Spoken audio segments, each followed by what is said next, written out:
मेरा नाम मुस्तफा रज़ा है। मेरे बाबा का नाम हाफिज जुल्फ़िकार अहमद है।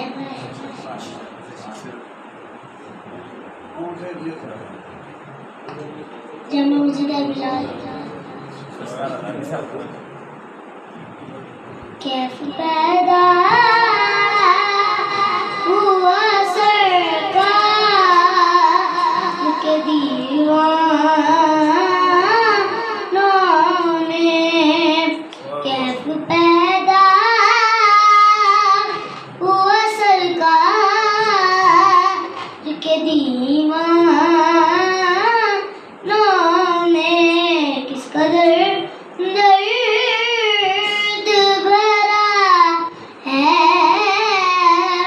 मेरे अफ़सानों में। उनके दीदार का अरमान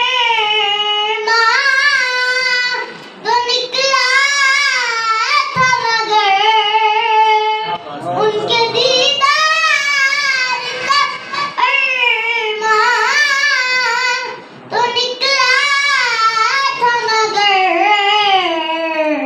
हो गया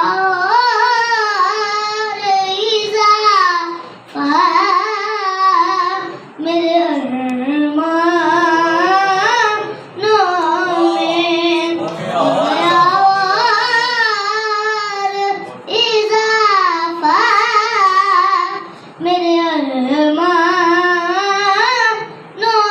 में। सुर्ख़ रूई जो है मतलूब दो आलम मेरे यार, सुर्ख़ रूई जो है मतलूब दो आलम मेरे यार। नाम लिखवा ए मुहम्मद के सुना खानों में, कैफ पैदा हुआ सरकार के दीवान